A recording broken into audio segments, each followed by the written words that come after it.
아저씨, 젤리 사세요. 달고나도 있어요. 날카롭지만 앳된 목소리가 방음 처리가 된 제네시스 C90의 두꺼운 유리를 뚫고 희미하게 들려왔다.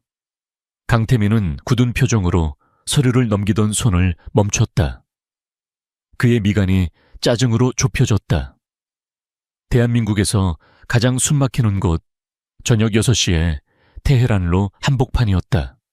그는 YJ그룹의 최연소 상무, 강태민이었다. 31살의 나이에 수천억 원의 인수합병을 지휘하는, 모두가 부러워하는 황태자. 하지만 그 자신에게 삶은 끝없는 터널과도 같았다. 차창 밖은 멈춰버린 차들의 경적 소리와 매연으로 아수라장이었다. 얼마나 더 걸리지? 김 기사. 그가 서류에서 눈을 떼지 않은 채 물었다. 운전기사가 룸미러로 조심스럽게 그를 살폈다. 상무님, 앞쪽에서 사고가 난 것 같습니다. 적어도 30분은 더. 태민은 짧게 한숨을 내쉬었다. 그의 시간은 분 단위로 쪼개져 있었다. 잠시 후 있을 저녁 식사는 단순한 식사가 아니었다. 할아버지가 일방적으로 정한 정략 결혼을 위한 선 자리였다. 그는 그 자리가 숨 막히게 싫었다. 바로 그때였다. 톡, 톡. 누군가 그의 차창을 두드렸다. 태민은 고개를 들었다. 차창 바로 곁에 6살이나 되었을까 싶은 작은 여자아이가 서 있었다. 빗정 마른 몸, 빗둘게 묶은 양 갈래머리. 아이의 얼굴은 매연으로 거무죽죽했지만 눈은 이상할 정도로 총명하게 빛나고 있었다. 아이의 작은 손에는 알록달록한 젤리와 달고나가 담긴 바구니가 들려 있었다. 하지만 태민의 시선을 사로잡은 것은 그것이 아니었다. 아이의 등에 낡은 전통 포대기로 단단히 엎여 있는 더 작은 아이였다. 2살이나 되었을까. 아이는 누나의 등에 매달려 곤히 잠들어 있었다. 태민은 자신도 모르게 운전기사에게 명령했다. 창문 내려. 방금 벽이 사라지자 서울의 소음이 그의 귀를 때렸다. 그리고 아이의 목소리가 훨씬 더 선명하게 들려왔다. 아저씨, 젤리 사세요. 이거 진짜 맛있어요. 아이는 이 끔찍한 교통체증 속에서도 해맑게 웃고 있었다. 태민은 아이를, 그리고 아이의 등에 엎인 또 다른 아이를 가만히 바라보았다. 꼬마야, 그가 무의식적으로 입을 열었다. 그렇게 힘들지 않니? 그의 질문은 아이에게 예상 밖이었던 모양이다. 아이는 잠시 동그랗게 눈을 떴다. 그 순간 아이의 얼굴에서 해맑은 미소가 잠시 사라졌다. 그 자리에 6살 배기에게서는 도저히 찾아볼 수 없는 깊은 피로감과 어른스러운 체념이 스쳐 지나갔다. 아이는 자신의 어깨를 으쓱하며 등에 엎인 동생을 편안하게 고쳐 업었다. 힘들죠? 아이가 솔직하게 대답했다. 근데 유진이는 아직 못 걸으니까 제가 대신 걸어주는 거예요. 2사람 몫으로요. 망치였다. 그 대답은 강태민의 완벽하게 통제된 세상을 내리치는 거대한 망치였다. 제가 대신 걸어주는 거예요. 그는 수십 명의 비서와 수행원 없이는 한 발짝도 떼지 못했다. 그룹의 후계자라는 무게를 견디지 못해 매일 밤 술에 의지해 잠들었다. 자신 하나 몫의 삶도 제대로 걷지 못하고 있었다. 전부 다오. 태민이 지갑을 꺼냈다. 아이의 눈이 토끼처럼 커졌다. 네, 이걸 다요, 아저씨. 이거 엄청 많은데. 괜찮아. 전부 얼마지? 태민의 목소리는 자신도 모르게 부드러워져 있었다. 아이는 작은 손가락을 꼽으며 진지하게 계산을 시작했다. 젤리가 10개고 달고나가 18,000원이요. 태민은 지갑에서 망설임 없이 10만 원짜리 수표 한 장을 꺼내 아이의 작은 손에 쥐어주었다. 아이는 그 액수에 너무 놀라 뒷걸음질 칠 뻔했다. 아저씨, 거스름돈 없어요. 이건 너무... 겨스름돈은 됐다. 태민이 바구니를 통째로 받아들며 말했다. 유진이, 맛있는 거 사줘. 따뜻한 걸로. 아이. 유나는 10만 원짜리 수표와 태민의 얼굴을 번갈아 보았다. 그녀는 이 돈이 자신과 동생, 그리고 엄마가 며칠을 버틸 수 있는 생명줄임을 직감했다. 그녀는 꾸벅 폴더처럼 허리를 숙였다. 감사합니다, 아저씨. 차가 다시 움직이기 시작했다. 태민은 창문을 올렸다. 아이는 차가 멀어질 때까지 계속해서 손을 흔들었다. 태민은 아이의 모습이 룸미러에서 완전히 사라질 때까지 단 한순간도 눈을 떼지 못했다. 그는 젤리와 달고나로 가득 찬 바구니를 자신의 무릎 위에 올려놓았다. 달콤한 설탕 냄새가 그의 비싼 차 안을 가득 채웠다. 그는 휴대폰을 꺼내 비서에게 문자를 보냈다. 오늘 저녁 선자리 취소해. 비서에게서 즉시 전화가 걸려왔지만 그는 받지 않았다. 그는 처음으로 할아버지의 명령을 거부했다. 그는 자신이 지금 가야 할 곳이 그 숨막히는 저녁 식사 자리가 아님을 깨달았다. 그는 그저 이 달콤한 냄새의 근원을 조금 더 생각하고 싶었다. 테헤란로의 소음 속에서 느꼈던 그 희미한 온기는 한남도 힐리의 텅 빈 펜트하우스 현관에 들어서는 순간 신기루처럼 사라졌다. 100평이 넘는 공간은 완벽하게 정돈되어 있었지만 온기라고는 찾아볼 수 없었다. 이탈리아산 대리석 바닥은 차가웠고 높은 천장의 조명은 따뜻하기보다 그저 밝기만 했다. 강태민은 현관에 선 채 바구니에 담긴 달고나와 젤리를 내려다보았다. 이 값비싼 공간과 가장 어울리지 않는 이질적인 물건이었다. 상무님, 돌아오셨습니까? 집안일을 총괄하는 김 관장이 유령처럼 다가와 그의 코트를 받아들었다. 그는 태민의 손에 들린 과자 바구니를 보고도 어떤 표정의 변화도 보이지 않았다. 회장님께서 연락하셨습니다. 김 관장이 태민의 사생활에는 전혀 관심 없다는 듯 오직 용건만을 말했다. 내일 저녁 일정은 예정대로 진행하라고 하셨습니다. 선 자리 말입니다. 그 목소리에는 어떤 감정도 실려 있지 않았지만 선이라는 단어는 태민의 목을 조르는 올가미처럼 느껴졌다. 태민은 바구니를 든 채 서재로 향했다. 그는 거대한 통유리창 앞에 섰다. 한강을 가로지르는 다리들의 불빛과 강 건너 강북의 야경이 그림처럼 펼쳐져 있었다. YJ 그룹의 황태자. 사람들은 그를 그렇게 불렀다.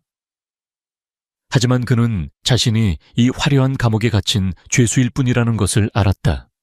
그는 책상 위에 과자 바구니를 내려놓았다. 그리고 오늘 취소해버린 그 선자리에 상대방 프로필을 떠올렸다. 국내 굴지의 법무법인 태평 대표의 외동딸, 완벽한 학벌, 완벽한 미모, 그리고 YJ 그룹의 법적 방패막이가 되어줄 완벽한 배경. 모든 것이 전략적인 결합이었다. 젠장, 그는 넥타이를 거칠게 풀어헤치며 소파에 몸을 던졌다. 숨이 막혔다. 이 삶은 그의 것이 아니었다. 할아버지인 강 회장의 거대한 체스판 위에서 그는 가장 중요한 말일 뿐이었다. 그는 YJ 그룹을 놓고 사촌형인 강지혁과 보이지 않는 전쟁을 치르고 있었다.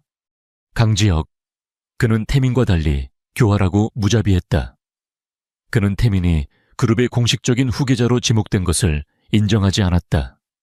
그는 태민의 작은 실수 하나라도 찾아내기 위해 혈안이 되어 있었다.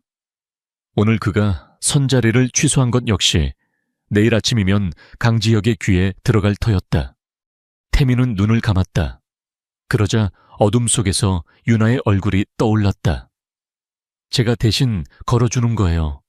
두 사람 몫으로요. 매연 속에서도 해맑았던 그 미소. 자신보다 작은 아이를 등에 업고도 자신의 삶을 정면으로 마주하던 그 당당함. 그는 잠을 잘 수 없었다. 그는 침실로 가지 않고 서재의 소파에서 뒤척였다. 새벽 2시. 그는 결국 자리에서 일어났다. 그는 책상 위에 달고나 조각을 집어 입에 넣었다. 조악하고 강렬한 단맛이 혀를 아리게 했다. 하지만 그 단맛은 그가 평소 즐기던 최고급 디저트에서는 느낄 수 없는 날 것 그대로의 생명력이었다. 그는 유나의 삶을 상상해 보았다. 저 작은 아이가, 저 어린 동생을 업고 매일 저녁 저 지옥 같은 도로 위를 걷는 모습을. 아이는 자신의 삶의 무게를 불평하지 않았다. 그저 대신 걸어준다고 말했다. 그런데 자신은 강태민. 그는 무엇을 하고 있는가?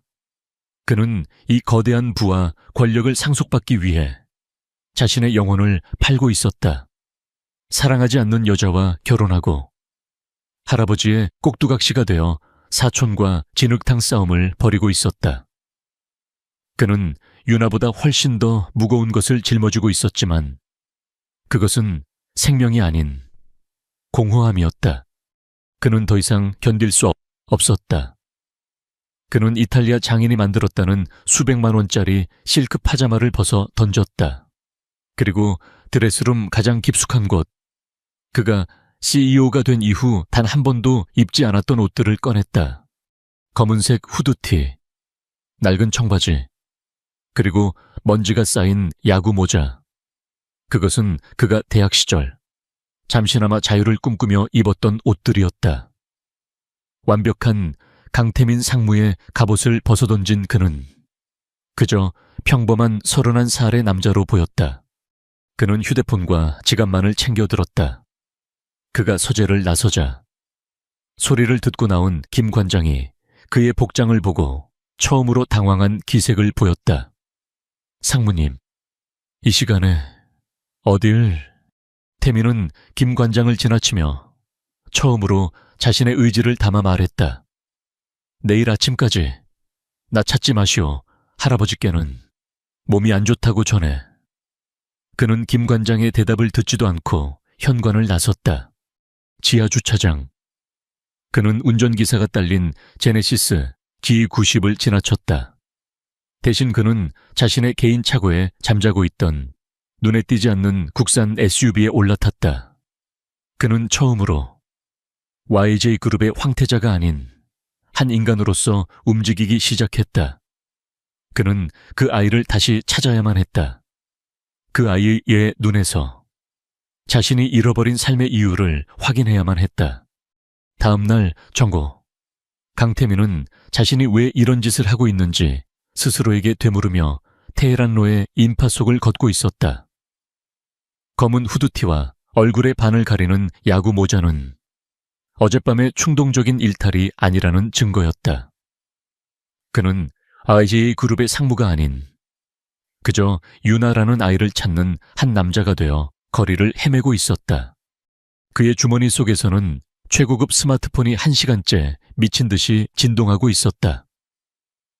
김비서, 전략기획실장, 그리고 발신번호 표시 제한으로 찍히는 수십 통의 부재중 전화. 그건 분명 할아버지, 강 회장이었다. 어젯밤 그가 불참을 통보한 선 자리는 단순한 저녁 식사가 아니었다. 그것은 YJJ 그룹의 미래가 걸린 거래 현장이었다. 하지만 태민은 그 모든 진동을 무시했다. 그는 지금 그 거대한 거래보다 어제 그 아이의 눈빛에서 본 진짜 삶의 무게가 더 중요했다 했다. 그는 어젯밤 한숨도 자지 못했다. 달고나의 인공적인 단맛이 혀끝에 남긴 것은 자신의 삶이 얼마나 무미건조하고 공허한지에 대한 통렬한 자각뿐이었다. 그는 어제 유나를 만났던 그 교차로 주변을 몇 시간째 맴돌았다. 혹시나 아이가 나타나지 않을까? 혹시나 어제의 만남이 그저 피로가 만들어낸 환상은 아니었을까? 초조함이 그의 심장을 옥죄었다. 그가 만약 그 아이를 다시 찾지 못한다면 그는 다시 그 숨막히는 펜트하우스로 인형 같은 삶으로 돌아가야만 할 터였다. 그때였다. 횡단보도 건너편. 여전히 시끄러운 차들 사이를 비집고 다니는 익숙한 실루엣이 보였다.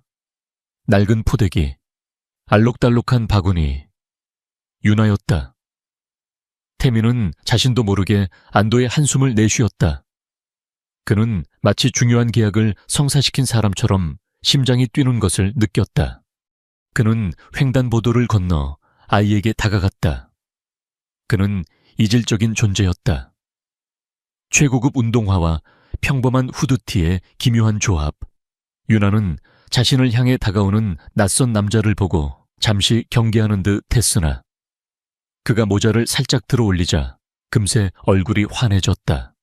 아저씨, 달고나 아저씨다. 아이는 그를 그렇게 기억하고 있었다. 태민은 달고나 아저씨라는 그 촌스러운 별명에 피식 웃음이 났다. 안녕, 유나야. 아저씨, 오늘도 젤리 사실 거예요. 오늘은 딸기 맛이 새로 들어왔는데. 유나는 프로페셔널한 상인처럼 바구니를 앞으로 내밀었다. 태민은 고개를 저었다. 아니, 오늘은 젤리 말고 밥 사주고 싶은데. 그는 어색하게 말을 이었다. 배, 안 고파 아저씨랑 밥 먹을래? 그는 이미 머릿속으로 호텔 뷔페나 적어도 패밀리 레스토랑 정도를 생각하고 있었다. 유나는 잠시 망설였다. 낯선 사람을 따라가면 안 된다고 엄마에게 배웠을 터였다. 하지만 어제 10만 원을 준 부자 아저씨에 대한 신뢰, 그리고 그 이전에 순수한 허기가 아이의 경계심을 무너뜨렸다. 밥이요. 응, 뭐든 유나가 먹고 싶은 거. 태민이 최대한 부드럽게 말했다. 유나는 잠시 고민하더니 손가락으로 길 건너편에 허름한 상가 건물을 가리켰다. 저기 가도 돼요. 태민은 아이의 손가락을 따라 고개를 돌렸다.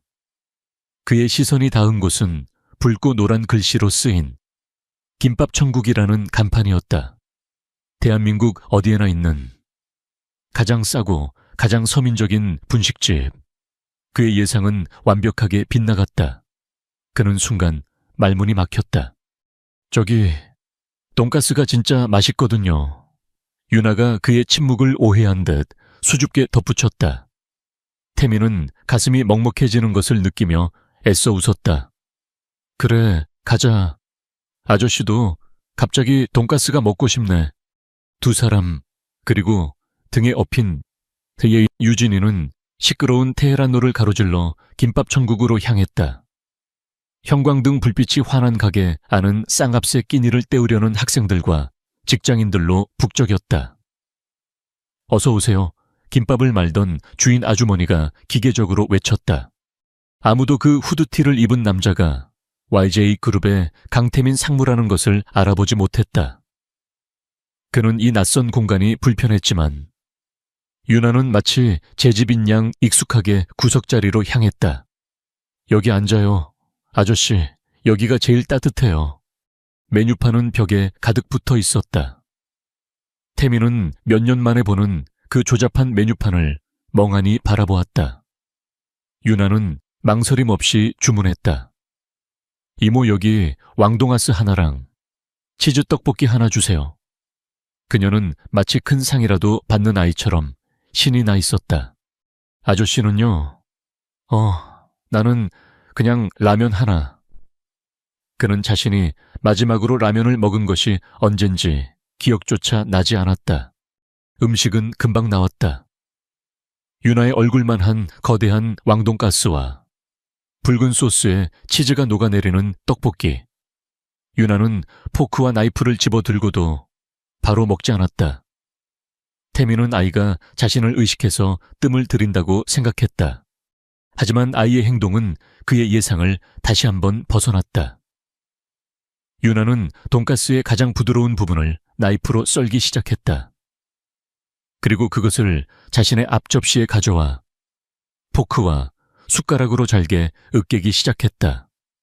마치 이유식을 만들듯이 그녀는 그렇게 정성껏 으깬 고기 조각을 숟가락에 떠서 조심스럽게 자신의 등 뒤로 넘겼다. 유진아, 밥 먹자. 아해. 잠에서 깬 유진이가 누나의 등 뒤에서 입을 벌렸고 유나는 익숙하게 그 작은 입에 음식을 넣어주었다. 동생이 꿀꺽 삼키는 것을 확인한 후에야 그녀는 자신의 몫인 떡볶이를 한 입 베어 물었다.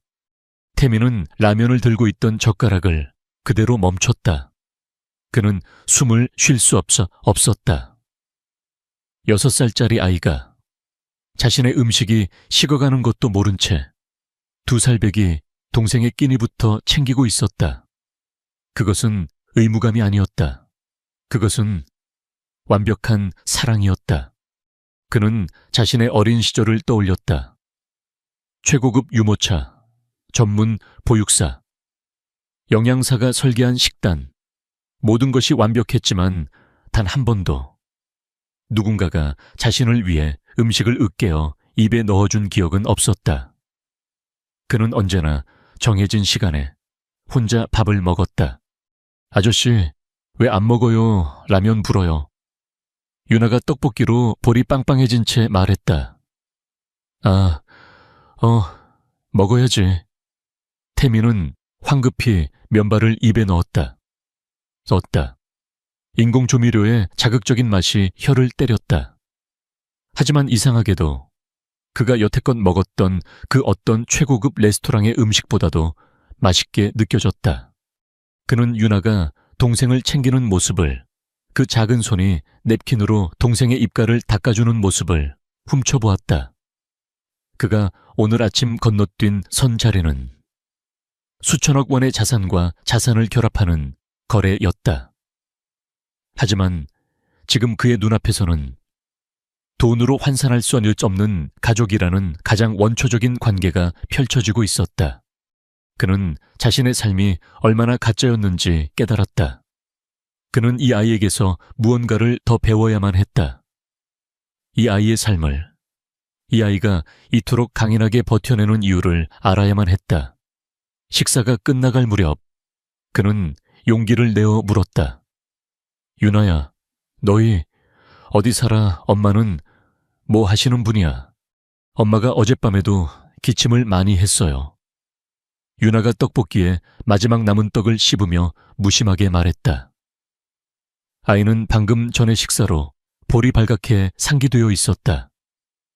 그 말은 돈가스의 기름진 냄새와 섞여 강태민의 가슴에 차갑게 내려앉았다. 그는 유나의 맑은 얼굴을 바라보았다. 저 작은 아이가 짊어진 삶의 무게가 단순히 동생을 업는 것만이 아님을 깨달았다. 그는 잠시 망설였다. 자신의 영역이 아닌 곳에 발을 들이는 것 같아 조심스러웠다. 어른의 세계로 함부로 침범하는 것 같았다. 어머니가 많이 편찮으셔. 태민이 조심스럽게 물었다. 유나는 고개를 끄덕였다. 맨날 약 먹어요. 약국에서 파는 거. 그거 먹을 때만 기침 안 해요. 아이의 대답은 너무나 담담해서 오히려 비현실적으로 들렸다. 태민은 잠시 자신의 삶을 생각했다. 자신은 감기 기운만 있어도 Y 그룹의 의료진이 달려왔다. 그런데 이 아이는 엄마의 병을 약국의 일반 약으로 버티고 있었다. 내가 아저씨가 아는 의사 선생님이 계신데 한번 가보지 않을래? 그냥 검사만이라도. 그는 자신의 제안이 동정으로 들릴까봐 말을 아꼈다. 그는 이 아이의 자존심을 상하게 하고 싶지 않았다.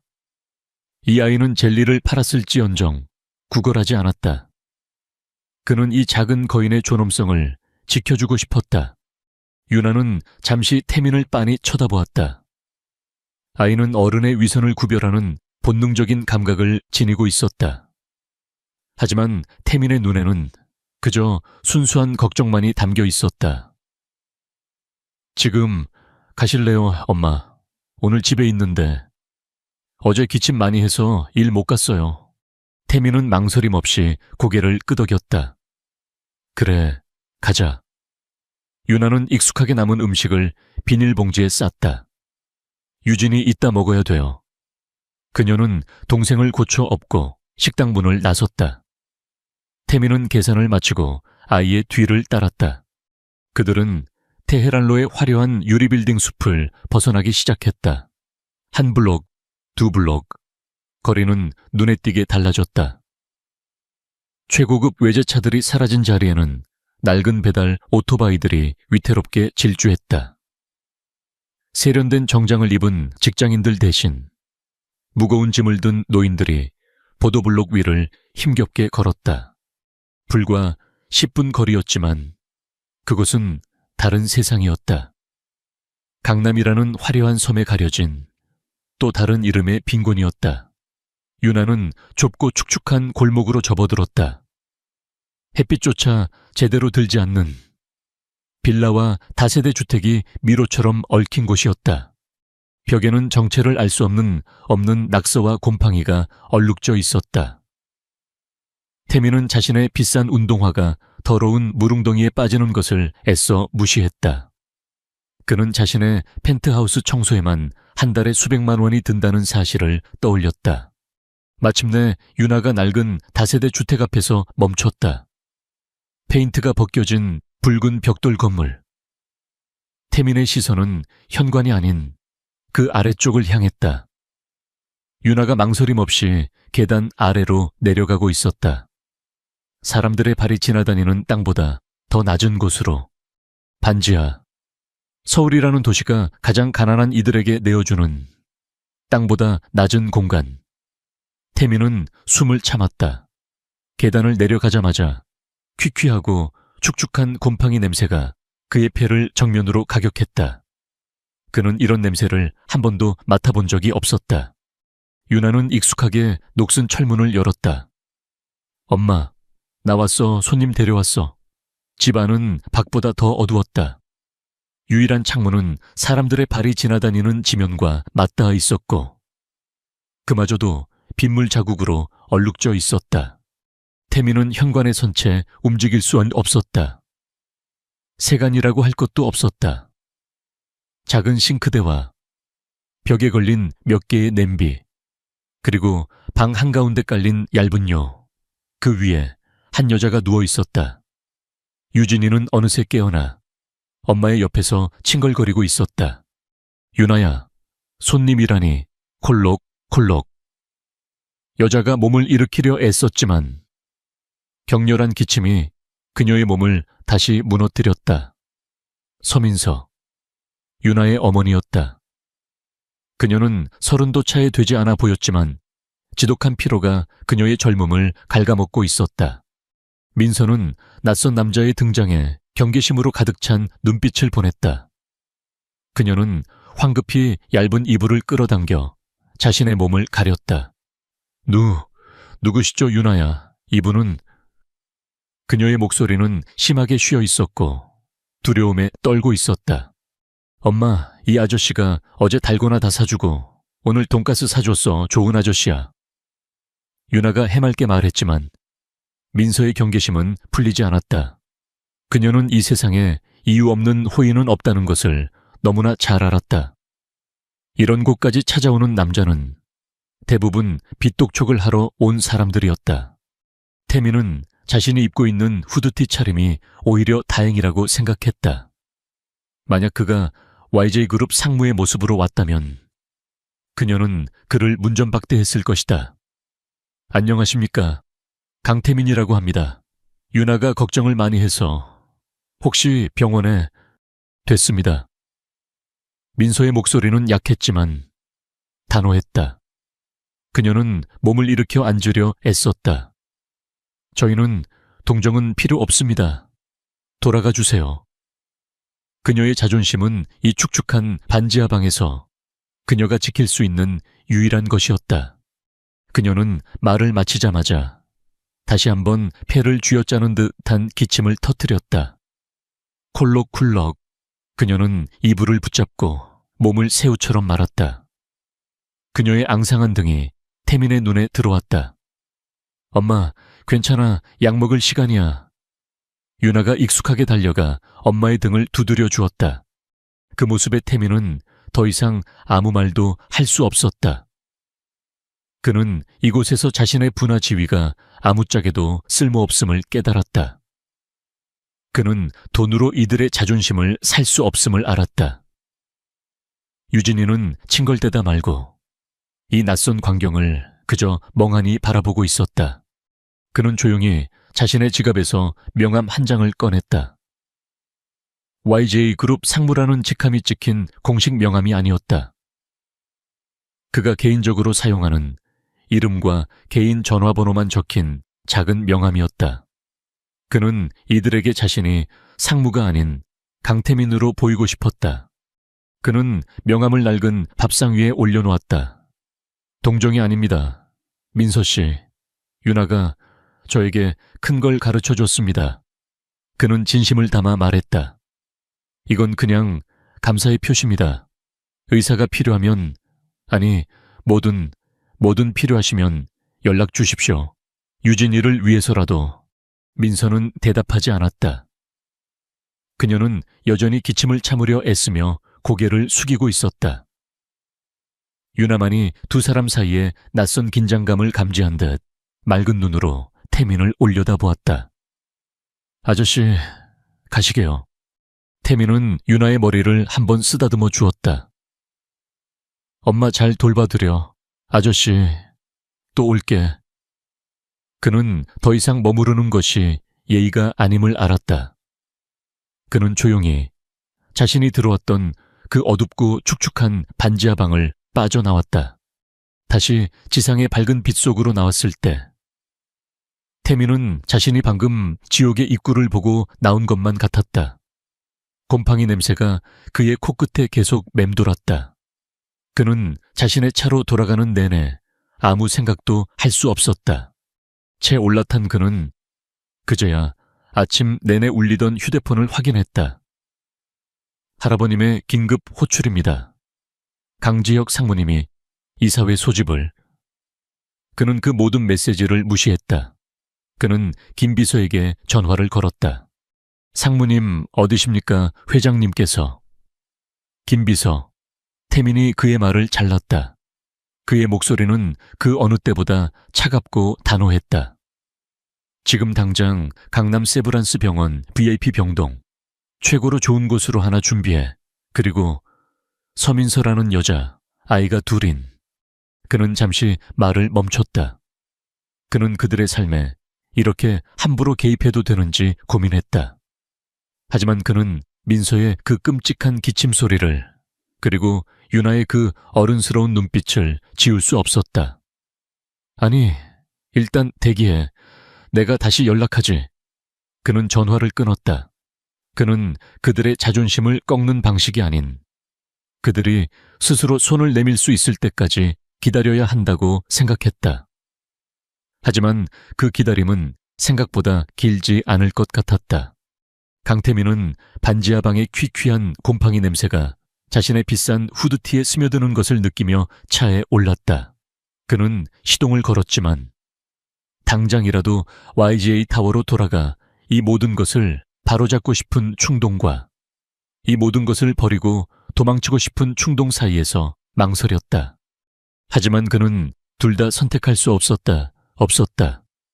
그는 서민서의 기침 소리와 그가 두고 온 명함을 떠올렸다. 그가 지금 도망친다면 그는 유나의 눈에 비친 좋은 아저씨가 아니라 그저 호기심의 가난을 구경하고 떠난 비겁한 부재에 불과할 터였다. 그는 YS그룹 본사 삼성동의 심장부에 위치한 유리성으로 차를 몰았다. 그는 지하주차장 전용 엘리베이터를 타고 상무실이 있는 60층으로 향했다. 개인 화장실에서 샤워를 하고 구겨진 후드티를 벗어 던졌다. 그는 완벽하게 재단된 이탈리아제 수트를 입고 넥타이를 목에 조였다. 매일 아침 그가 입던 갑옷이었다. 하지만 오늘따라 이 갑옷은 청은망은 무겁게 느껴졌다. 거울 속에 비친 강태민 상무의 모습은 낯설었다. 상무님, 김 비서가 창백한 얼굴로 그를 맞이했다. 그의 눈에는 걱정과 질책이 동시에 담겨 있었다. 회장님께서 아침부터 내내 찾으셨습니다. 지금 회장실에서 기다리고 계십니다. 태민은 고개를 끄덕였다.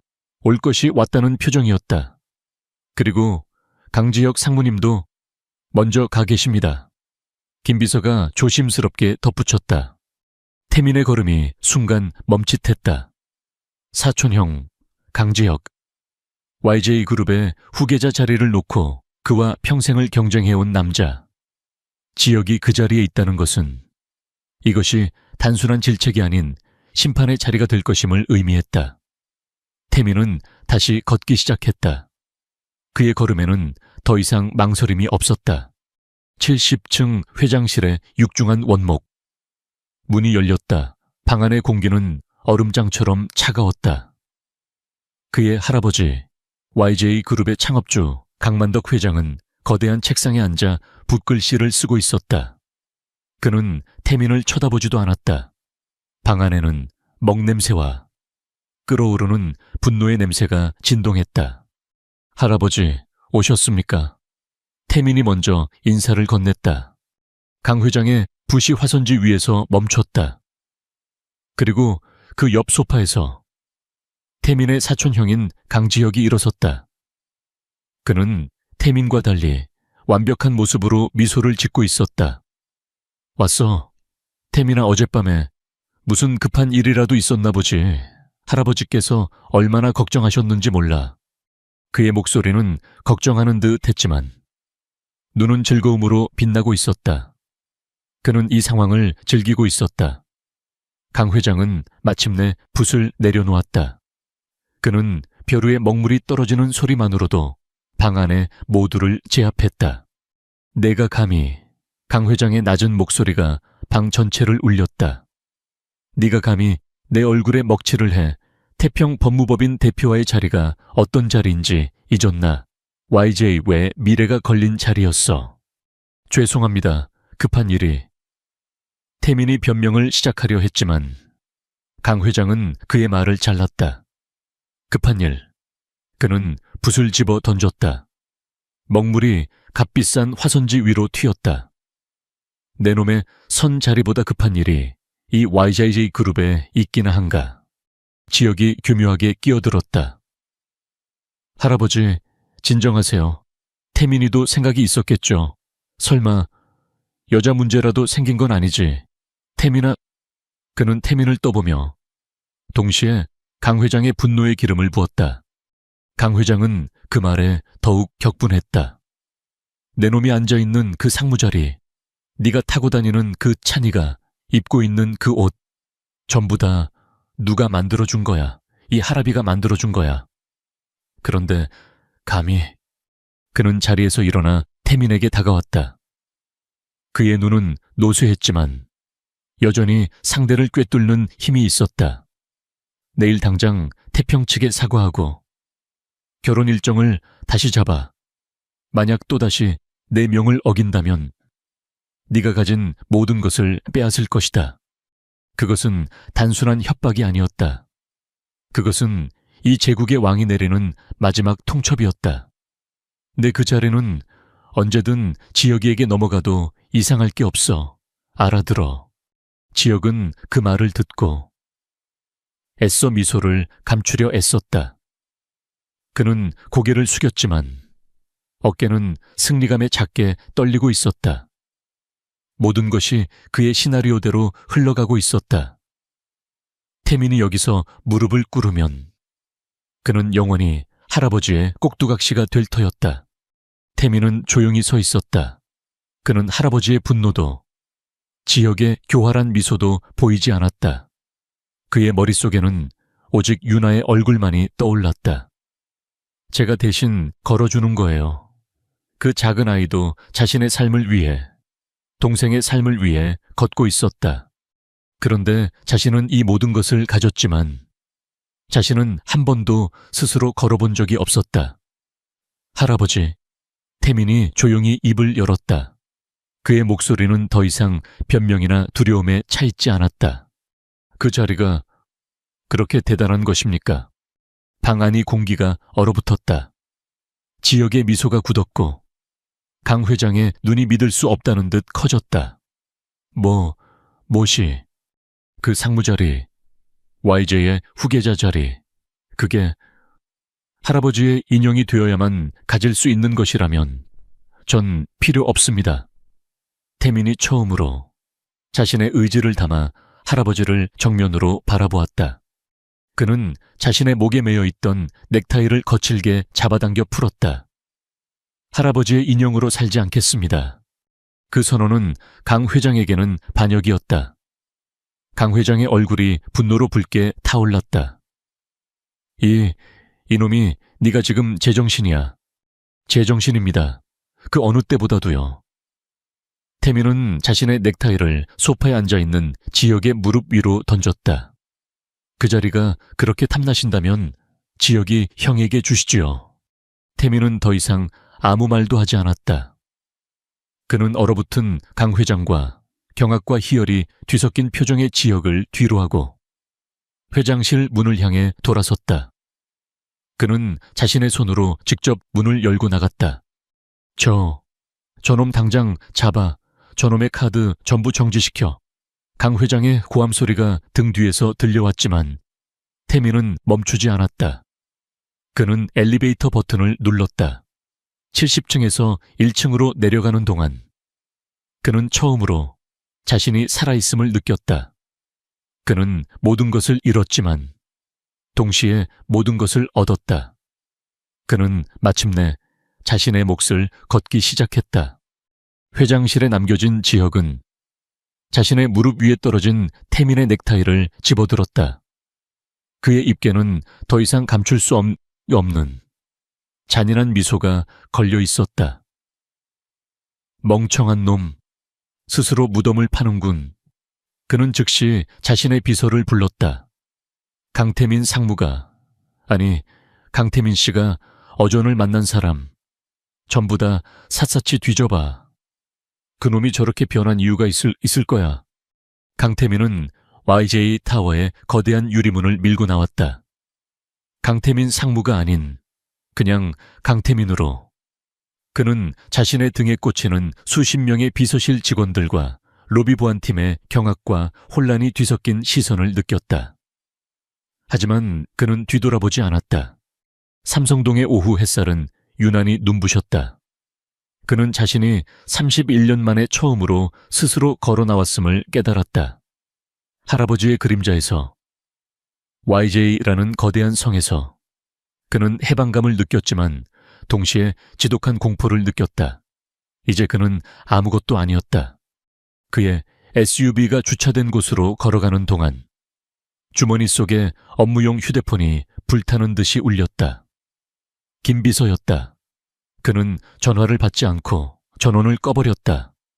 바로 그때 그의 개인 휴대폰으로 문자 메시지 알림이 울렸다.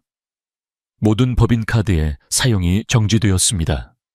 할아버지의 행동은 언제나처럼 무자비하고 신속했다.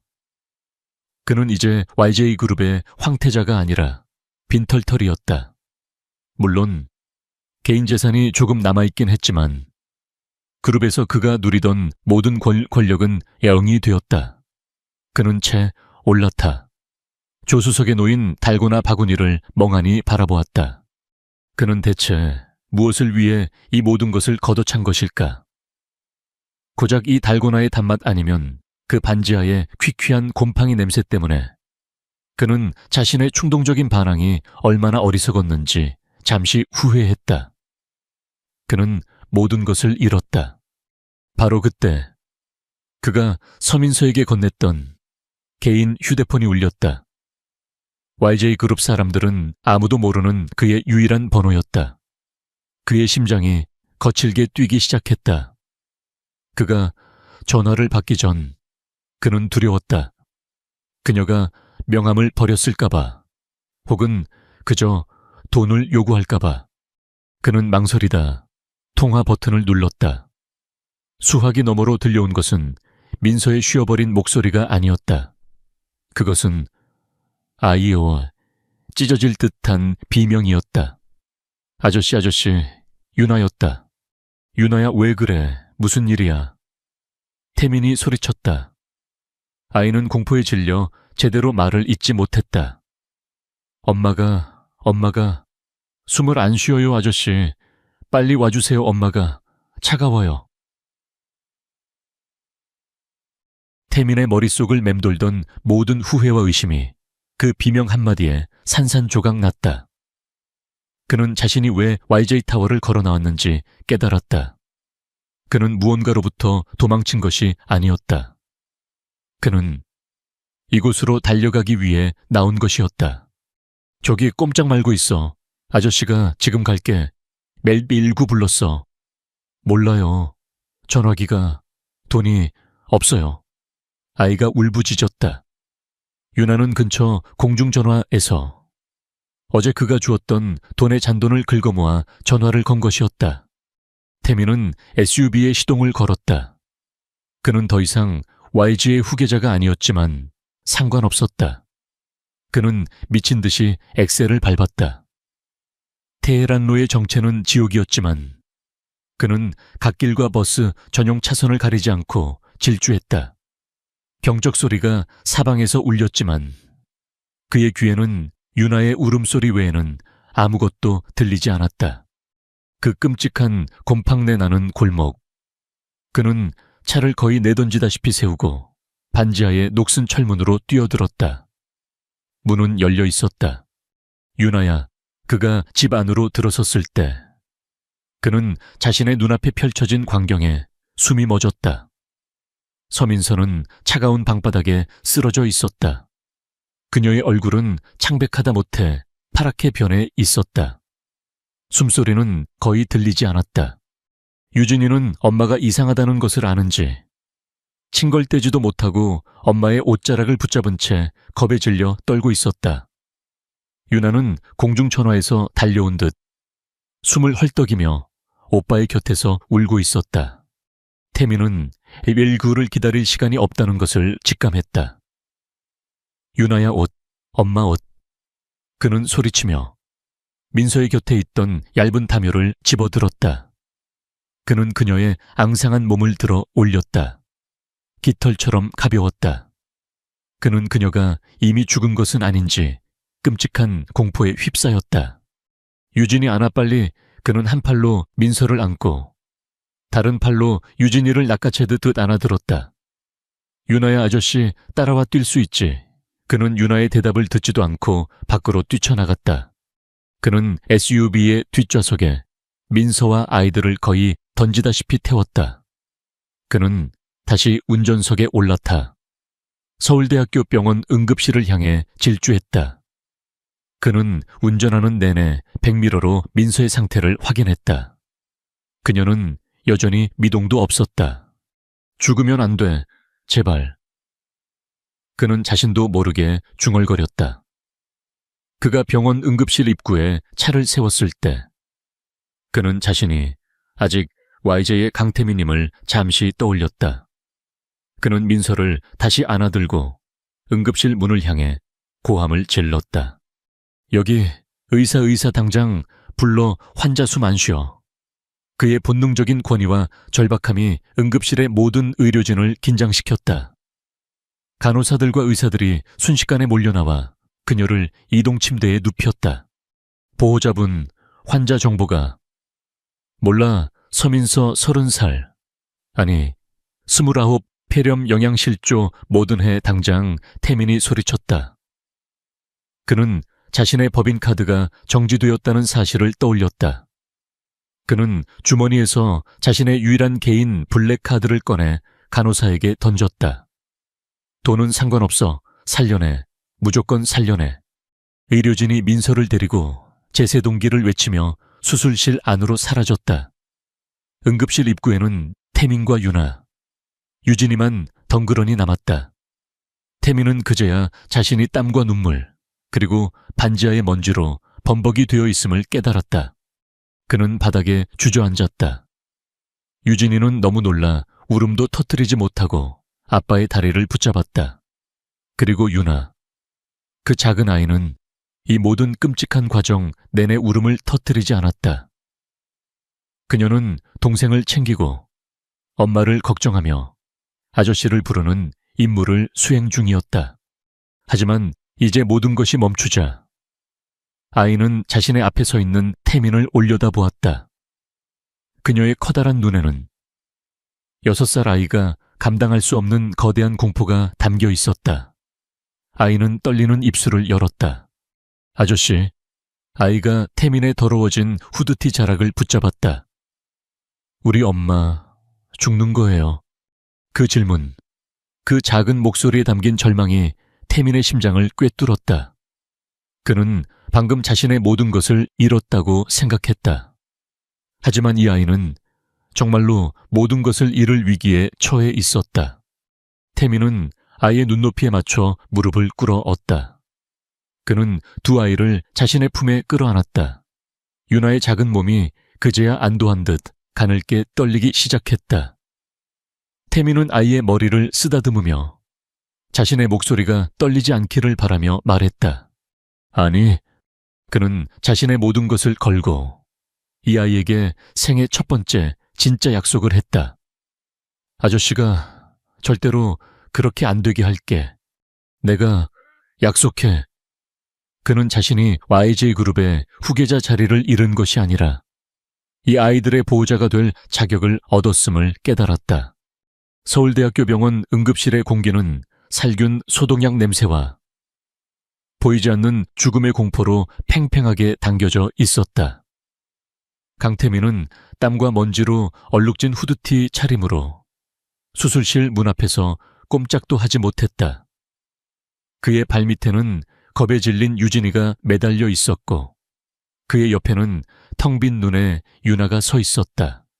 의료진은 분주하게 움직였다. 서민서라는 이름 외에는 아무 정보도 없는 환자. 하지만 강태민이 내민 블랙카드와 그의 입에서 나온 YJ 그룹이라는 이름은 응급실의 시스템을 일시적으로 마비시켰다.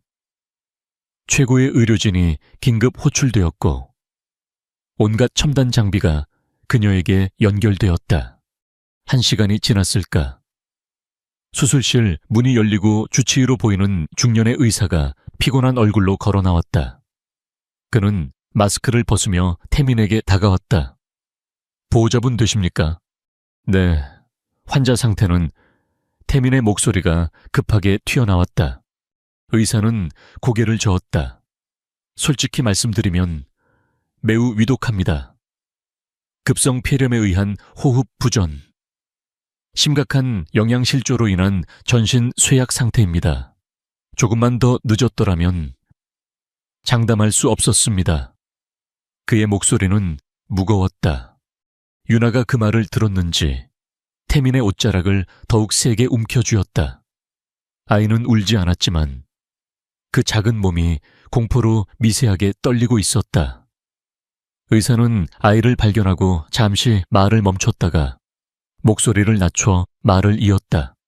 일단 고비는 넘겼습니다. 인공호흡기를 연결했고 항생제 투여를 시작했습니다. 하지만 워낙 몸이 약해져 있어서 앞으로 며칠이 중요합니다. 폐 기능이 얼마나 회복될지, 감염을 이겨낼 수 있을지, 살릴 수 있는 거죠. 태민이 절박하게 물었다. 최선을 다할 겁니다. 의사는 원론적인 대답만 할 수 있었다. 환자분의 의지가 중요합니다. 그런데 어떻게 이렇게까지 몸이 상하도록?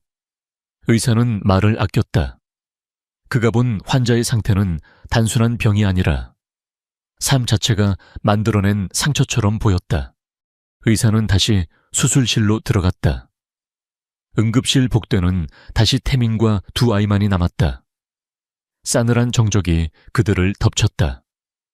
태민은 바닥에 주저앉았다. 그는 자신이 방금 최선을 다하겠다는 말을 들었다는 것을 깨달았다. 그것은 의사들이 할 수 있는 가장 절망적인 약속이었다. 그때였다.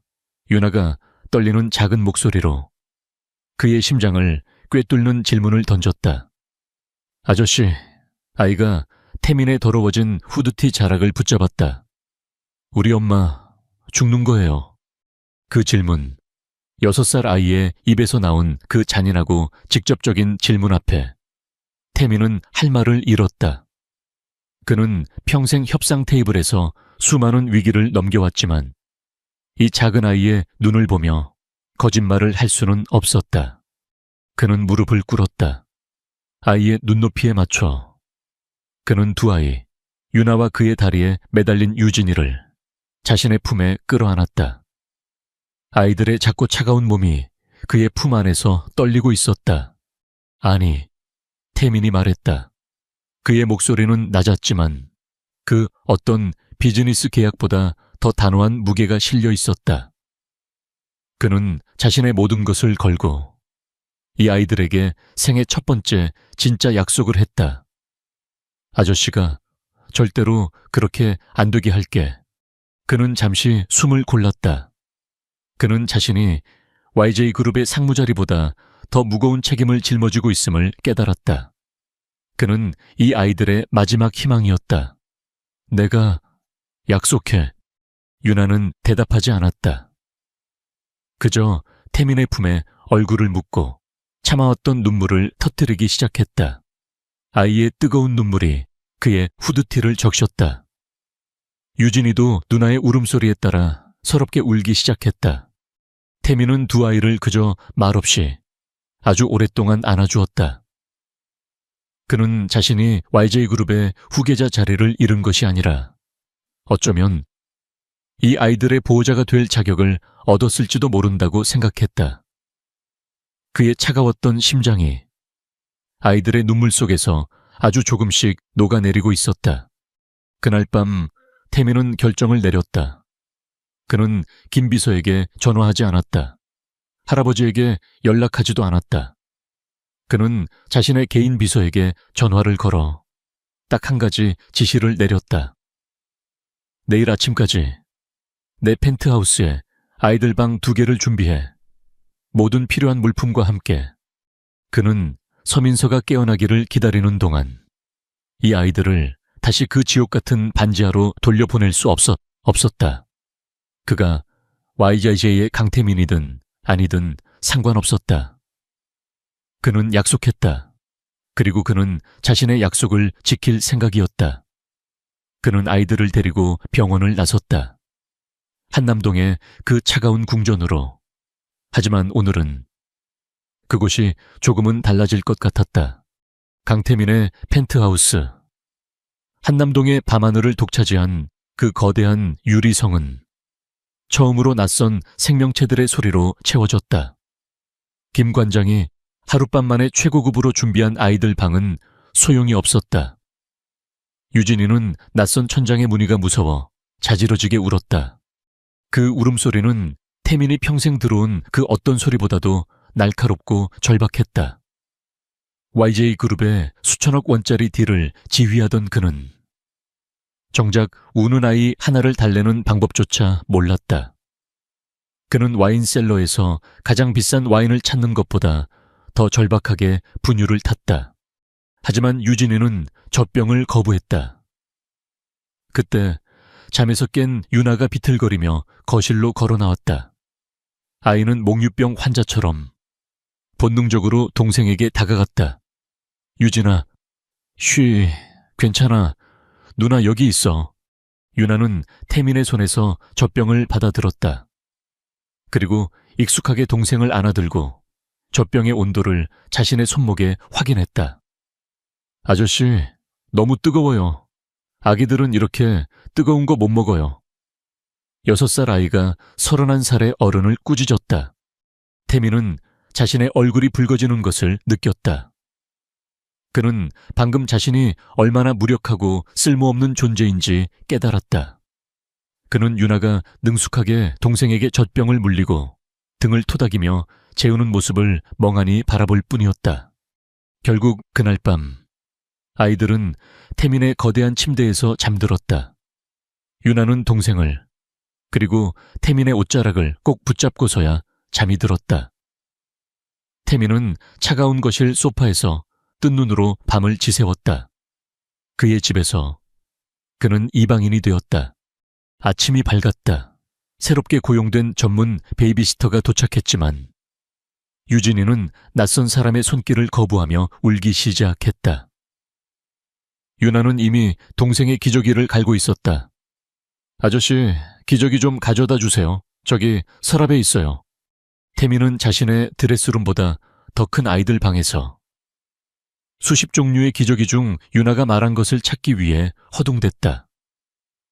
그가 기저귀를 가져왔을 때 유나는 이미 헌 기저귀를 능숙하게 말아쥐고 있었다. 아저씨, 그렇게 하면 안 돼요. 발목을 잡아야죠. 이렇게. 태민은 자신이 수천 명의 직원을 거느린 상무라는 사실을 잊었다. 그는 6살짜리 선생님에게 기저귀를 가는 기본조차 배우고 있었다. 그는 자신이 얼마나 현실과 동떨어져 살아왔는지 통감했다. 그의 업무용 휴대폰이 울렸다. 긴급 이사회 소집, 강지혁 상무 발신. 어제 그가 회장실을 박차고 나온 것에 대한 후속 조치였다. 사촌형이 그를 나락으로 떨어뜨리기 위해 판을 짠 것이 분명했다. 태민은 진동하는 휴대폰을 바라보았다. 그리고 거실 바닥에 앉아 동생에게 서툰 그림책을 읽어주고 있는 유나를 바라보았다. 아이는 자신이 모르는 글자를 건너뛰며 그림만으로 이야기를 만들어내고 있었다. 그는 김 비서에게 답신을 보냈다. 긴급 가족 상황 발생, 불참. 그는 휴대폰 전원을 꺼버렸다. 태민은 유나의 옆에 조용히 앉았다. 유나야, 그 책 아저씨가 읽어줄까? 같은 시각, 서울대학교 병원 VIP 병동. 서민선은 낯선 천장의 무늬를 바라보며 천천히 눈을 떴다. 마지막 기억은 숨이 막혀오던 반지하의 곰팡이 냄새였다. 하지만 지금 그녀의 코끝을 맴도는 것은 희미한 소독약 냄새와 값비싼 가습기에서 나오는 깨끗한 공기였다. 유나야, 유진아. 그녀가 쉰 목소리로 아이들을 불렀다. 문이 열리고 간호사가 아닌 강태민이 들어섰다. 그는 어제의 후드티가 아닌 단정한 셔츠 차림이었다. 하지만 그의 얼굴은 밤샘으로 지쳐 보였다. 민서는 경계심으로 몸을 움츠렸다. 여긴 어디죠, 아이들은요? 병원입니다. 서울대학교 병원. 유나랑 유진이는 제 집에 있습니다. 아주 안전해요. 태민이 조용히 대답했다. 민서는 그 말을 믿을 수 없었다. 꺾었다. 그녀는 이 상황이 비현실적이라고 느꼈다. 병원비는 얼마죠? 전 돈 없어요. 그것이 그녀의 첫 번째 걱정이었다. 그녀는 이곳이 평범한 병실이 아님을 직감했다. 당장 퇴원해야 해요. 아이들 데리러 가야. 그녀가 몸을 일으키려 했지만 온몸에 힘이 들어가지 않았다. 태민은 그녀의 손에 들린 링거 바늘을 바라보았다. 걱정하지 마세요. 모든 비용은 제가 처리했습니다. 그의 말이 민서의 마지막 남은 자존심을 무너뜨렸다. 눈물이 그녀의 뺨을 타고 흘러내렸다. 그것은 감사의 눈물이 아니었다. 굴욕과 절망의 눈물이었다. 왜 이렇게까지 하시는 거죠? 그녀가 흐느꼈다. 저를 동정하지 마세요. 차라리 그냥 내버려 두시지. 이렇게 빚을 지게 만들면 그녀는 말을 잇지 못했다. 이 빚은 그녀가 평생 일해도 갚을 수 없는 빚이었다. 태민은 그녀가 우는 모습을 가만히 지켜보았다. 그는 의자에 앉아 조용히 자신의 이야기를 시작했다. 동정이 아닙니다, 민서 씨. 사실 빚을 진 건 접니다. 유나가 저를 살렸습니다. 그는 자신의 삶이 얼마나 공허했는지, YJ 그룹의 후계자라는 자리가 얼마나 무거운 감옥이었는지 말하지 않았다. 그는 그저 말했다. 전 걸을 힘이 없었습니다. 근데 유나가 두 사람 몫을 걷고 있더군요. 그는 민서의 눈을 바라보았다. 이건 빚을 갚는 겁니다. 그러니 그냥 받으세요. 그리고 건강해지세요. 유나와 유진이를 위해서. 그의 목소리는 진실했고 그 어떤 의도도 담겨있지 않았다. 한편 YJ 타워 70층. 강지혁 상무는 자신의 책상 위에 놓인 사진 몇 장을 보며 잔인한 미소를 짓고 있었다. 이게 강태민이 그 중요한 이사회까지 불참한 이유라고. 그의 비서가 고개를 숙였다. 네, 어젯밤 서울대병원 응급실 CCTV 화면입니다. 강태민 씨가 직접 여자를 안고 뛰어들어왔습니다. 그리고 오늘은 아이 둘을 자신의 펜트하우스로 데리고 들어갔습니다. 사진 속에는 강태민이 후드티 차림으로 유나의 손을 잡고 있는 모습, 유진이를 안고 쩔쩔매는 모습이 흐릿하게 찍혀 있었다. 여자는 서민서, 나이 29, 남편은 기록에 없습니다. 사실혼 관계도 파악되지 않았습니다. 지혁의 눈이 번뜩였다. 이것은 그가 상상했던 것보다 훨씬 더 완벽한 무기였다. 좋아. 선자래는 파투낸 것도 모자라. 어디서 근본도 모르는 여자와 그 애들까지. 할아버지가 이 사실을 아시면 볼만하겠군. 그는 태민의 유일한 약점이 이미지라는 것을 알았다. YJ그룹의 황태자가 정략 결혼을 거부하고 미혼모와 그녀의 아이들에게 빠져있다는 스캔들. 이것은 태민을 영원히 나락으로 떨어뜨릴 수 있는 치명타였다. 이 여자, 서민서, 샅샅이 뒤져 아이들 아버지가 누군지도, 그리고 태풍이 온다고 했던가. 지혁이 창밖을 내다보며 중얼거렸다. 그래, 폭풍우가 몰아칠 때 가장 큰 스캔들을 터뜨려야 제맛이지. 그는 태민에게 가장 치명적인 타격을 입힐 완벽한 날을 기다리기 시작했다. 서민서의 퇴원 날 아침. 하늘은 그들의 운명처럼 잔뜩 찌푸려 있었다. 라디오에서는 이른 태풍이 북상 중이라며 종일 시끄럽게 경고를 울렸지만 병실 안의 공기는 희미한 희망으로 차분했다. 민서는 3주 만에 처음으로 병원복이 아닌 태민이 선물한 깨끗하고 단정한 원피스를 입었다. 엄마 예쁘다. 유나가 엄마의 주위를 맴돌며 환호성을 질렀다.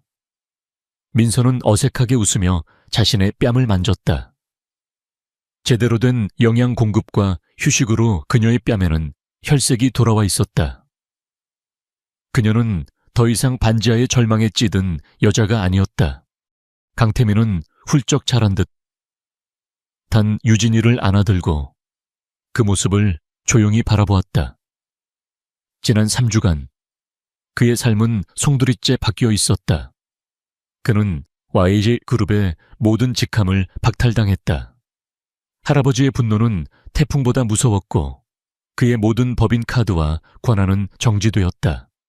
하지만 이상하게도 그는 불안하지 않았다. 그는 펜트하우스에서 아이들의 기저귀를 갈고 이유식을 만들며 유나에게 한글을 가르쳤다. 그는 서민서의 병문안을 가고 그녀와 시시콜콜한 아이들 이야기를 나누었다. 그는 31년 만에 처음으로 강태민으로서의 삶을 살고 있었다. 이제 가요. 민서가 마지막 짐을 챙기며 말했다. 그녀는 태민의 집이 아닌 그가 마련해준 작은 오피스텔로 갈 예정이었다. 그녀는 여전히 그의 완전한 호의를 받아들이는 것을 망설였다. 하지만 오늘 태민은 그녀와 아이들을 직접 데려다 주기로 했다. 그들이 병원 로비를 나서는 순간 빗방울이 거세지기 시작했다. 태민은 SUV의 뒷좌석에 유나와 유진이를 위한 카시트를 설치해 두었다. 민서는 태어나 처음 보는 그 안전장치에 잠시 망설이다. 조심스럽게 아이들을 안쳤다. 차는 서울의 빗속을 미끄러지듯 달렸다. 고마워요, 태민 씨. 민서가 조용히 입을 열었다.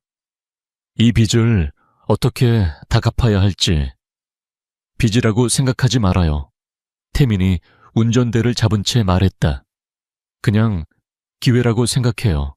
나에게도, 민서 씨에게도. 바로 그 순간 태풍의 중심부가 서울을 강타했다. 라디오에 경고음이 날카롭게 울렸다. 현재 시간부로 잠수교의 통행이 전면 통제되었습니다. 한강 수위가 급격히. 동시에 YJ 타워 70층. 강지혁은 통유리창 밖으로 몰아치는 폭풍우를 바라보며 잔인하게 웃고 있었다. 그의 책상 위에는 강태민이 유나와 유진이를 데리고 병원에 드나드는 모습이 담긴 사진들이 흩어져 있었다. 지금입니다. 지혁이 자신의 홍보팀 이사에게 전화를 걸었다. 준비한 기사 전부 터뜨려 하나도 남김없이. 그는 완벽한 타이밍을 기다려왔다. 자연재해라는 거대한 혼란 속에서 이 스캔들은 더욱 자극적으로 타오를 터였다. 수십 개의 언론사에서 동시에 속보가 쏟아져 나오기 시작했다. YJ 황태자 강태민, 정략결혼 파투, 그 뒤엔 반지하의 미혼모, 충격 강태민 상무, 후계자 수업 대신 아이 아빠 놀이. 자극적인 헤드라인이 태민의 스캔들을 실시간으로 타전했다. 태민은 그 사실을 알지 못했다. 그는 불어나는 빗물 속에서 한강변의 올림픽대로를 아슬아슬하게 달리고 있었다. 그가 잠수교 근처의 저지대 도로로 진입한 순간 재앙이 닥쳤다. 철퍽 차체가 무언가에 부딪히는 소리와 함께 시동이 꺼졌다. 빗물은 순식간에 불어났다. 강물이 역류하고 있었다. 태민 씨, 민서의 목소리가 공포로 떨렸다. 태민은 다시 시동을 걸려 했지만 엔진은 침묵했다. 차 안으로 물이 스며들기 시작했다. 설상가상으로 태민의 개인 휴대폰이 미친 듯이 울리기 시작했다. YJ그룹 홍보실, 그리고 할아버지의 집사였다. 그는 본능적으로 전화를 받지 않았지만 화면에 떠오른 인터넷 언론사의 긴급 속보 알림을 보고 말았다. 자신의 얼굴, 그리고 미혼모 스캔들이라는 단어. 모든 것이 한꺼번에 터졌다. 지역의 공격이었다. 하지만 태민에게는 그것을 확인할 시간이 없었다. 차가운 강물이 순식간에 그의 발목까지 차올랐다. 의왕 유진이가 공포에 질려 울음을 터뜨렸다. 유나야, 진정해. 태민이 소리쳤다. 그는 문을 열려 했지만 수압 때문에 문은 꿈쩍도 하지 않았다. 전자기기마저 먹통이 되어 창문도 내려가지 않았다. 그들은 완벽한 함정에 갇혔다. 태민 씨 물이 민서가 비명을 질렀다. 물은 이미 아이들의 무릎까지 차올랐다. 태민은 망설이지 않았다. 그는 자신의 스캔들이나 YJ 그룹 따위는 생각나지 않았다. 오직 이 세 사람을 살려야 한다는 본능만이 남았다. 그는 조수석 글로브 박스에서 비상용 망치를 꺼냈다. 민서 씨 아이들 꽉 안아요. 유리 깰 겁니다. 그는 망설임 없이 운전석 옆 유리를 향해 망치를 내리쳤다. 쾅! 유리가 날카로운 소리를 내며 부서져 나갔다. 차가운 빗물과 강물이 폭포처럼 차 안으로 쏟아져 들어왔다. 유진이 먼저. 태민이 소리쳤다. 그는 민서에게서 유진이를 받아들었다. 그리고 자신의 넥타이를 풀어 아이를 자신의 등에 단단히 묶었다. 유나야 아저씨, 손잡아 절대 놓으면 안 돼. 그는 깨진 유리창 틈으로 유나를 먼저 밀어냈다. 그리고 민서를 도왔다. 나가요 빨리. 세 사람이 차 밖으로 나왔을 때 그들은 이미 허리까지 차오른 거칠고 차가운 강물의 한복판에 서 있었다. 병원은 불과 몇백 미터 앞이었지만 그 거리는 천리처럼 멀게 느껴졌다. 엄마, 무서워. 유나가 울부짖었다. 괜찮아 유나야. 아저씨 목 꽉 잡아. 태민은 유나를 한쪽 팔로 안아들었다. 그리고 다른 한 손으로 민서의 팔을 붙잡았다.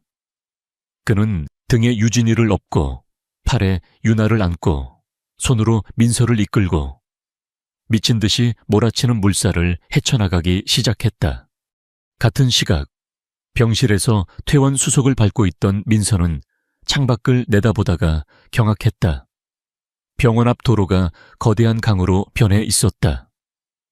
그리고 그 강물 한가운데서 한 남자가 아이 둘과 여자를 데리고 안 돼, 안 돼.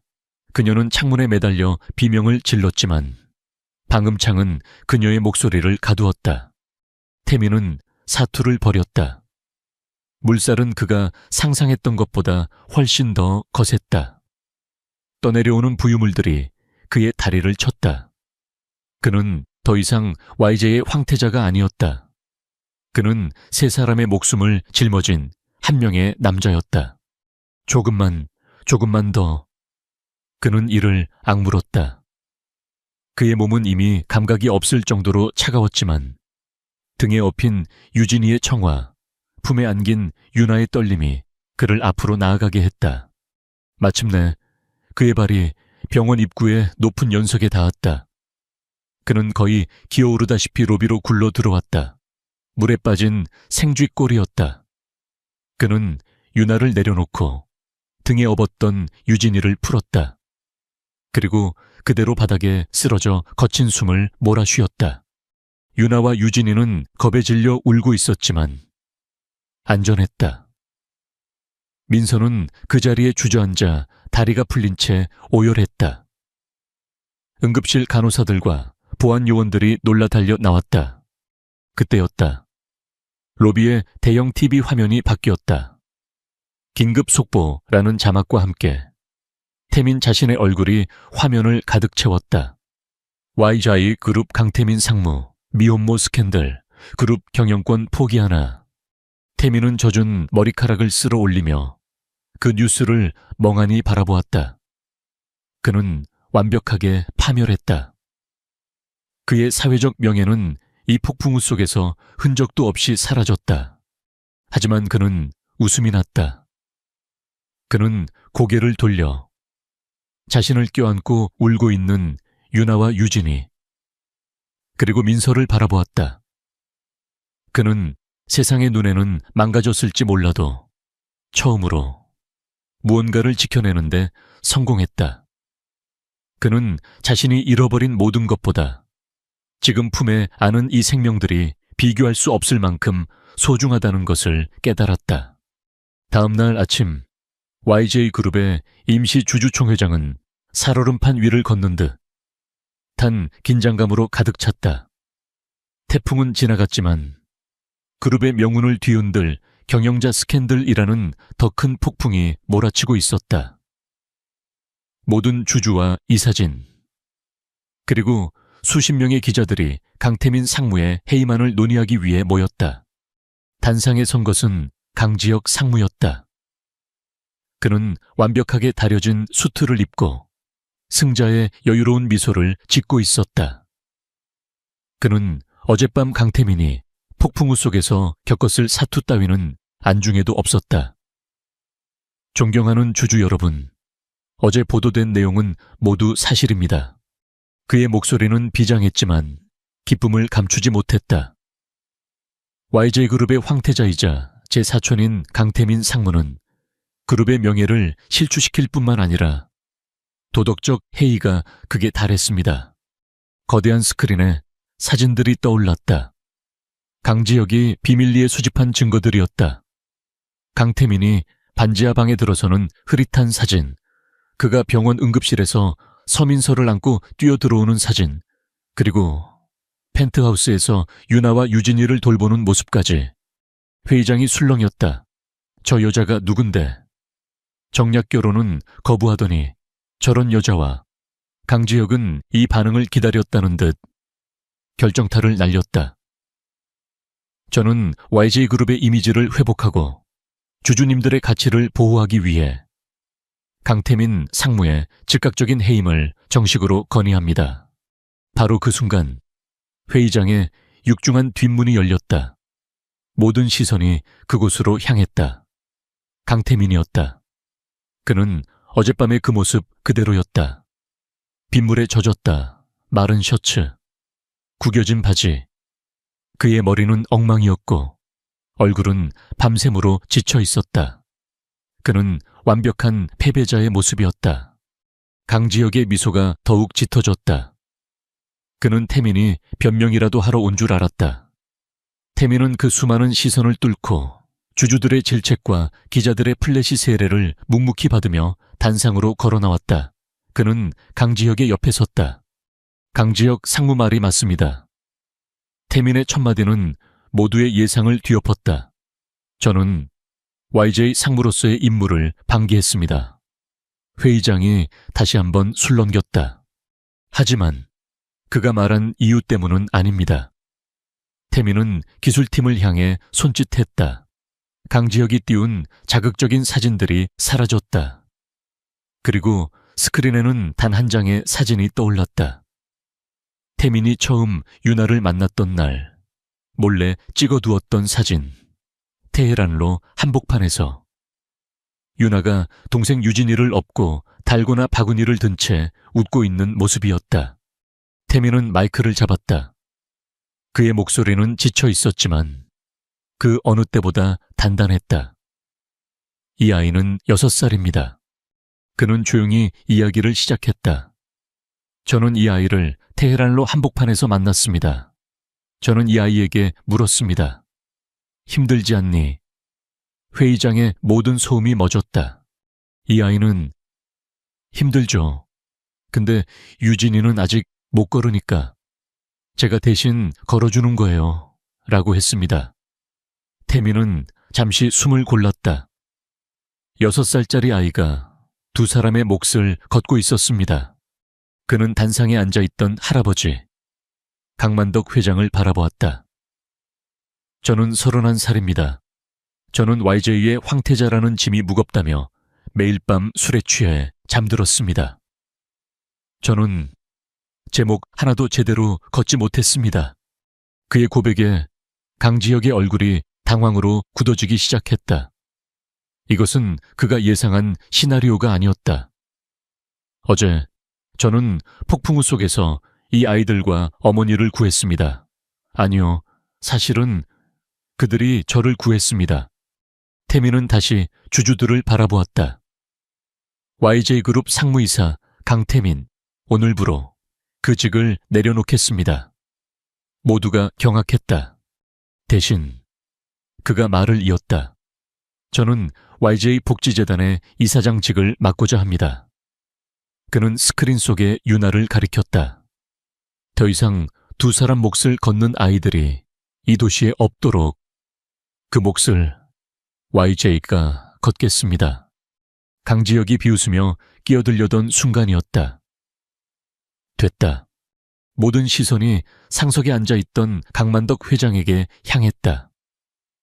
그는 자리에서 천천히 일어섰다. 그의 얼굴은 분노가 아닌 알 수 없는 감동으로 일그러져 있었다. 그가 박수를 치기 시작했다. 지야, 느리고 육중한 박수 소리가 회의장을 울렸다. 강 회장은 단상으로 걸어 나왔다. 그는 스크린 속의 유나 사진을 한참 동안 바라보았다. 그의 목소리가 떨렸다. 내가 6.25 전쟁 직후에 딱 저 아이만 했을 때 내 동생을 저렇게 업고 부산항 부두를 걸었다. 아무도 몰랐던 YJ 그룹 창업주의 과거였다. 나는 내가 어떻게 YJ를 시작했는지 잊고 있었다. 그는 태민을 바라보았다. 두 사람 몫을 걷겠다.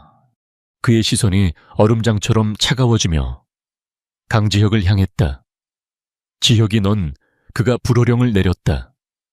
고작 내 사촌을 깎아내리기 위해 저런 아이와 아픈 어미의 사진을 이용해 내 놈 눈에는 저 아이가 그저 스캔들의 재료로밖에 보이지 않았더냐. 할아버지, 그게 아니라 지혁이 당황하며 변명하려 했다. 대우로운 놈, 강 회장이 소리쳤다. 내 놈은 YYJ의 후계자가 될 자격이 없다. 네가 가진 경영권, 이사회 직함, 전부 박탈한다.